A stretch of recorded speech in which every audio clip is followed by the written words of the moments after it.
All right, tens of thousands of people expected downtown for the September 3rd ProMedica Fan Fest, culminating in the Solheim Cup opening ceremony. Yeah, and a big question is, how are you going to get there? Last week, Lee and I took a tour of what's ahead at Fan Fest and found that hailing a taxi might be the way to go.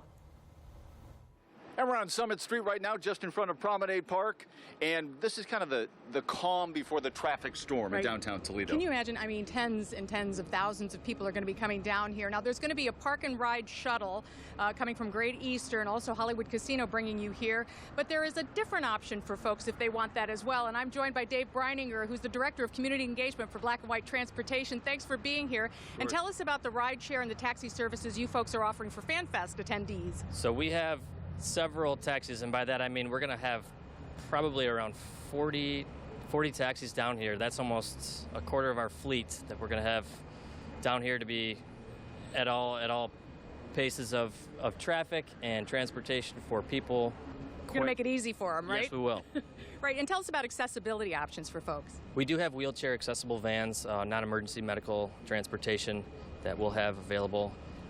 That's usually not a high population of the guests, but we will have, I think, 3 or 4 vans down here for that. That's great. Now, how did Black and White get involved in the Fan Fest? So ProMedica actually reached out to us because they were,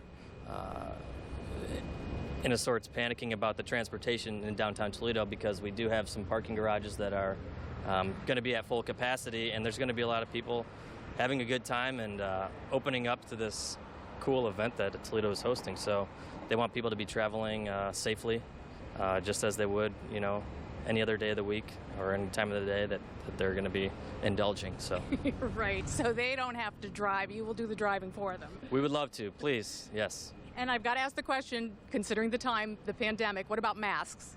It would be required for a passenger to wear masks, as well as the driver. You can see right on our vehicles here, no masks, no ride. So if a passenger does come unprepared and doesn't have a mask with them, we will have masks in the vehicles for the drivers to pass out to them so that they can travel with our taxis. Now, what's the best way for somebody to book a rideshare or a taxi? We do have online booking, but what I want to stress is the app that we have, Black and White Transportation, on the Google Play Store as well as on the Apple App Store. All right, Dave Breininger, thanks so much with Black and White Transportation. Appreciate all that you're doing for all the folks who are coming down to Fan Fest. And like Dave said, like anything in life, there's an app for that. Oh, there certainly is. So take the stress out of it, the guesswork, make it easy on yourself. And once again, book in advance. All right, tossing back to us, right? Just like How that. do we do that? And you can book a taxi now. Again, Black and White says the app is the easiest way to do just that. And there will also be a taxi stand downtown. It's on Huron between Jefferson and Madison. And in fact, that section of the street will be closed specifically for taxis and rideshare. Now, coming up tonight at 6, how they'll transform Promenade Park stage, this stage, into what they're calling